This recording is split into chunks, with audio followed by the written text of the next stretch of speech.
साल का पहला चंद्र ग्रहण लगने जा रहा है। इससे पहले 20 अप्रैल को साल का पहला सूर्य ग्रहण लगा था। मतलब साल 2023 में महज 15 दिनों में 2 ग्रहण काल पड़ा है। क्या ज्योतिष में इसके भी कोई खास संकेत है? इस चंद्र ग्रहण का देश और दुनिया पर क्या कोई विशेष प्रभाव पड़ेगा? अगले आधे घंटे में ऐसे सवालों पर चर्चा कर हम जवाब तलाशने की कोशिश करेंगे। हमारे साथ ज्योतिष के जानकार भी होंगे, लेकिन उससे पहले चंद्र ग्रहण को लेकर देखिए एक खास रिपोर्ट।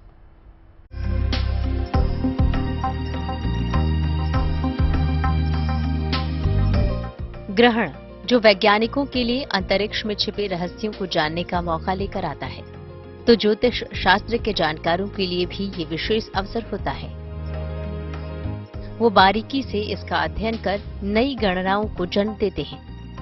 साल 2023 में 20 अप्रैल को पहला ग्रहण लगा था, जो सूर्य ग्रहण था, और इसके ठीक 15वें दिन एक और खगोलीय घटना घटने जा रही है, जो चंद्र ग्रहण होगा। 5 मई को इस साल का पहला चंद्र ग्रहण लगने वाला है। ये वैशाख पूर्णिमा यानी बुद्ध पूर्णिमा के दिन लगने जा रहा है। 5 मई की रात 8:45 पर चंद्र ग्रहण शुरू होगा और रात 1 बजे खत्म होगा। साफ है कि ये चंद्र ग्रहण 4 घंटे 15 मिनट का होगा। ये उपछाया चंद्र ग्रहण होगा। ग्रहण का ज्योतिष और धार्मिक रूप में बड़ा महत्व है। जब जब ग्रहण लगता है तो उससे जुड़ी तैयारी और उसका विश्लेषण भी शुरू हो जाता है। इस साल 15 दिन के अंदर लगने वाले 2 ग्रहण को लेकर लोगों में ये जानने की उत्सुकता स्वाभाविक है कि इसमें कोई खास संकेत तो नहीं छुपा है। ऐसा बहुत बार हुआ है कि 2 ग्रहण के समाप्त होने के साथ एक तीसरा ग्रहण भी आ जाता है।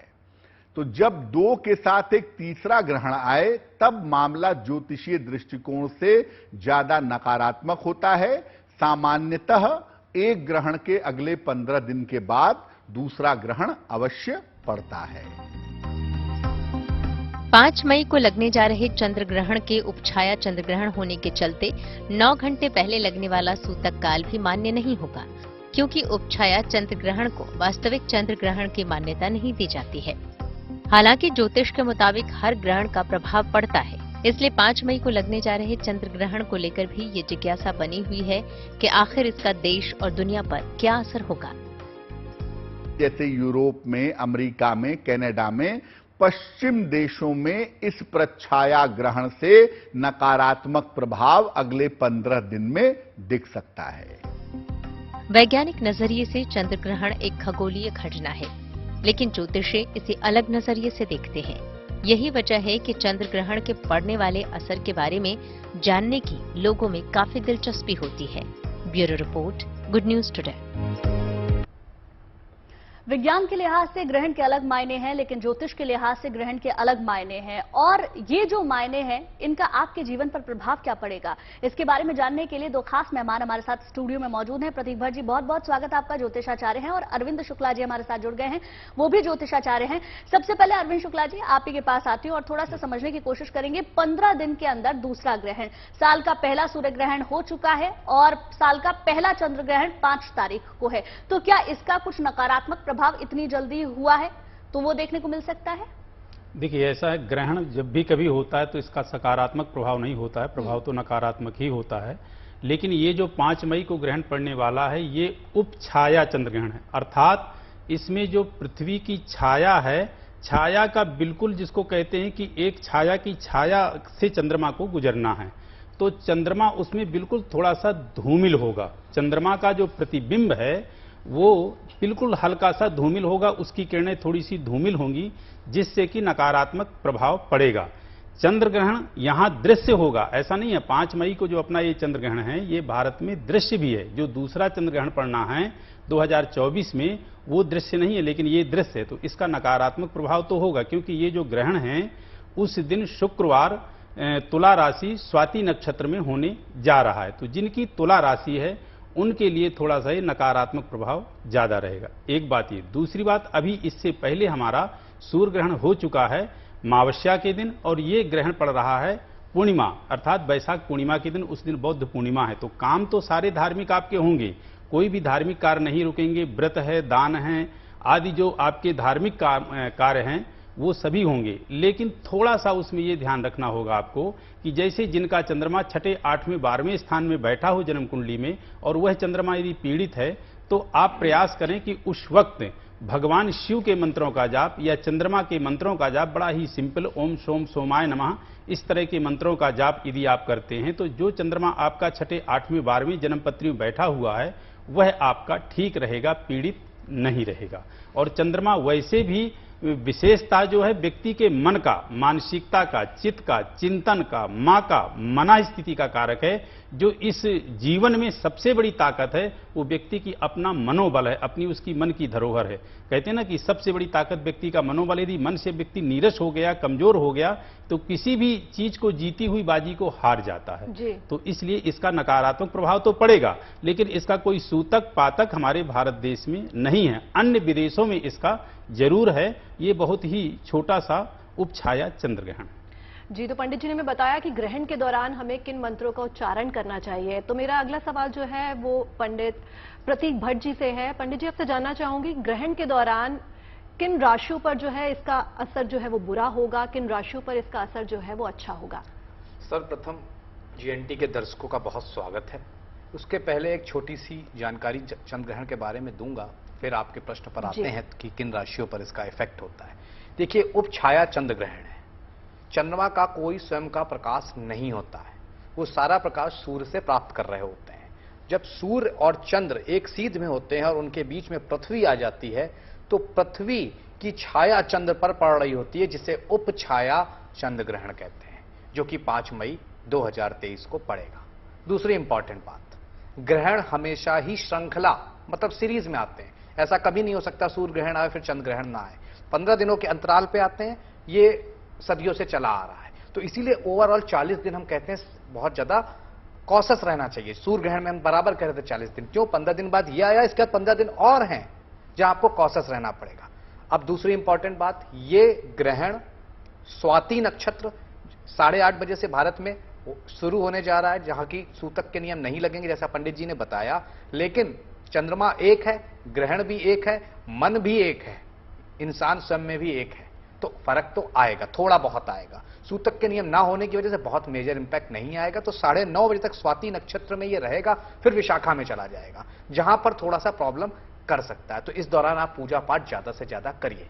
अब आपने सिंपल सा एक प्रश्न पूछा, किन राशि वालों पे इफेक्ट आएगा? तो भाई तुला राशि पर यह ग्रहण पड़ रहा है, तुला पे केतु बैठे हैं, वहां पर चंद्र साथ में जब उन्हें ज्वाइन करेंगे, जब भी चंद्रमा या सूर्य राहु केतु के साथ आते हैं सिर्फ तभी उस स्थिति में ग्रहण पड़ सकता है।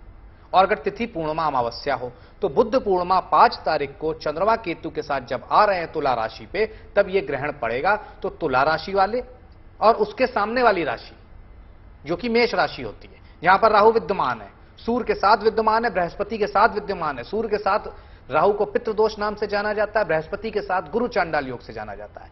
तो ये कॉम्बिनेशन कहीं से अच्छा नहीं है। 5 ग्रह कहीं ना कहीं इफेक्ट हो रहे हैं 2 राशियों के बीच। तो तुला राशि और मेष वालों को थोड़ा सा कहीं ना कहीं सावधानी बरतनी होगी। लेकिन भारत में नहीं है, मध्य एशिया में है, यूरोप में है, ऑस्ट्रेलिया में है, अफ्रीका में है, तो यहां पर ज्यादा सावधानी। इंडिया में जस्ट ओम सोमाय नमः, ओम श्राम श्रीम सोम सा चंद्रम सह नमः, रुद्राष्टक का पाठ, और इनमें से कुछ भी नहीं आता है तो भारतवासियों को एक चीज आती है, ओम नमः शिवाय। बस इसका पाठ करते रहिए, हर हर महादेव की कृपा से सब ठीक हो जाएगा। बिल्कुल प्रतीक जी, आपने बहुत साधारण सा मंत्र बताया जो हम सबकी जुबान पर रहता है। अगर उसका भी हमारे दर्शक जप करेंगे तो वो इसके नकारात्मक प्रभाव से बच सकते हैं। अरविंद जी, 2 नक्षत्रों के बारे में अभी बताया प्रतीक जी ने, एक विशाखा नक्षत्र और एक और नक्षत्र था वो मैं भूल, स्वाति नक्षत्र।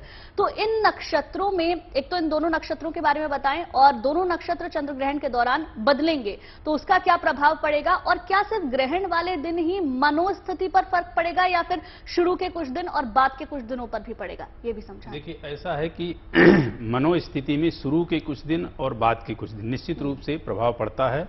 और इस भूमंडल में मन का यदि कोई कारक है, और कहते हैं ना कि सबसे बड़ा क्या है, 5 ज्ञानेंद्रिय हैं, 5 कर्मेंद्रिय हैं, और इनका सबसे प्रधान जो मालिक है वो मन है। और मन पे कंट्रोल किसका है? चंद्रमा का है। तो चंद्रमा का पूरे भूमंडल पे मन पे कंट्रोल है। और व्यक्ति के जीवन में यदि कोई भी चीज करता है तो वो मन से किया तो सफल है, यदि बगैर मन से किया तो नहीं सफल है। कहते हैं जिस काम को करना है उसको अच्छे से करेंगे, तो उस अच्छे से करने में क्या काम करता है? मन काम करता है, मनोदशा काम करती है। तो इसमें मन में तो प्रभाव पड़ेगा ही पड़ेगा। क्यों पड़ेगा? क्योंकि चंद्रमा यहां पे जो है पीड़ित हो रहा है। यदि आप अपने चंद्रमा को ठीक करना है तो मनोदशा अपने आप ठीक हो जाएगी। चंद्रमा यदि आपका ठीक है तो मनोदशा निश्चित रूप से ठीक होगी। यदि चंद्रमा आपका पीड़ित है तो मनोदशा निश्चित रूप से पीड़ित होगी। तो चंद्रमा को, मनोदशा को ठीक करने के लिए सबसे पहले आप चंद्रमा का उपाय करें, और चंद्रमा का उपाय करने के लिए सीधे आप भगवान भोलेनाथ जी के पास पहुंचे। क्यों? क्योंकि भोलेनाथ जी का परम उपासक है चंद्रमा, और भगवान भोलेनाथ जी ने चंद्रमा को अपने मस्तक पे धारण कर रखा है। अब चंद्रमा एक ऐसा शीतल ग्रह है जिसको कहते हैं कि शशि, मतलब चंद्रमा को जो है कहते हैं ना कि गंगा पापम शशि तापम, गंगा हमारे पाप का हरण करती जब हम स्नान करते हैं, लेकिन चंद्रमा क्या है? शशि, हमारे ताप को, अर्थात हमारे जितना भी मन में तनाव है, जो भी टेंशन है, वो मन से पैदा होता है। तो उसका हरण कौन करता है? उसका शशि करता है। शशि मीन्स चंद्रमा। तो चंद्रमा को ठीक करें, मनोदशा अपने आप आपकी ठीक हो जाएगी। जैसा कि कुछ राशियों पे बताया गया कि ये तुला राशि पे जो है आपका ग्रहण लग रहा है, स्वाति नक्षत्र तुला राशि पे लग रहा है, स्वाति नक्षत्र से फिर जो है शाखा पे जाएगा। तो ये ग्रहण हमारा लगभग रात्रि के 8:45 से प्रारंभ हो रहा है, और इसका जो परम ग्रास रहेगा वो 10:53 पे रहेगा, और इसका जो मोक्ष काल है वो 1:02 तक रहेगा। ये ऐसा है। तो लगभग चंद्रमा का जो ग्रहण काल है वो तो बहुत लंबा है, लेकिन इसका जो प्रभाव है ये बाहरी देशों पे पड़ेगा। अब किसी भी जगह पड़े, किसी भी स्थान पे पड़े, लेकिन जब तक आप अपने चंद्रमा को ठीक नहीं करेंगे तब तक वह स्थिति आपके जीवन में ठीक देके नहीं जाएगा। तो ज्योतिषाचार्य अरविंद जी ने बताया कि ग्रहण के दौरान हमें क्या काम करना चाहिए और क्या काम नहीं करना चाहिए। समय की थोड़ी कमी है तो जल्दी से एक सवाल ज्योतिषाचार्य प्रतीक जी से भी ले लेते हैं। प्रतीक जी, आपसे जानना चाहूंगी कि ग्रहण के दौरान हमें क्या दान करना चाहिए जिससे इसका प्रभाव थोड़ा कम हो सके? जो ग्रह पीड़ित होता है उससे संबंधित दान होते हैं। तो आज जब खास तौर से चंद्र ग्रहण जब पड़ेगा, चंद्रमा पीड़ित होंगे, तो चंद्रमा के संबंधित दान क्या होगा भाई? दूध, दही, चावल, सफेद चीजों का दान, 5 साल से छोटी कन्या को सफेद चीजों का दान, इस तरह की चीजों में लाभ मिलेगा। गौ माता की सेवा उस दौरान, या जल का दान, बहुत लाभ मिलेगा। और यहां पर जैसे कि राहु, आपने एक चीज पूछी थी गुंजन ने कि कौन से नक्षत्र इफेक्ट हो रहे हैं और उनके प्रभाव क्या है। जैसे उन्होंने कहा स्वाति, मैंने कहा विशाखा, स्वाति के मालिक राहु, विशाखा के मालिक बृहस्पति भी इस समय चांडाल योग में है। तो इसलिए बृहस्पति का दान भी कर सकते हैं पीली चीजों का, जैसे कि चने की दाल हो गई, उससे संबंधित चीजों का, गुड़ हो गया, बेसन हो गया। उसी के साथ साथ राहु, काली चीजों का दान भी लाभकारी रहेगा।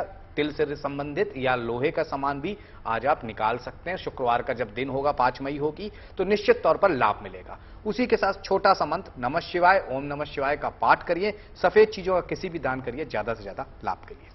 बिल्कुल प्रतीक जी, कई सारी महत्वपूर्ण चीजों को आपने समझाया, नक्षत्रों के आधार पर भी बताया, साथ ही साथ अरविंद जी ने भी हमें बताया कि किस तरीके से ग्रहण काल के दौरान हम आराधना कर सकते हैं और नकारात्मकता को दूर कर सकते हैं। आप दोनों का बहुत बहुत शुक्रिया हमारे साथ जुड़ने के लिए और हमारे दर्शकों को हर दिन इसी तरीके से जानकारी देने के लिए। तो कल फिर से हाजिर होंगे कुछ और नई जानकारियों के साथ, जो कि चंद्र ग्रहण से जुड़ी, जिन पर आपको एहतियात बरतना है, आपको खास ख्याल रखना है। लेकिन तब तक के लिए नमस्कार और अच्छी खबरों के लिए लगातार देखते रहिए गुड न्यूज टुडे।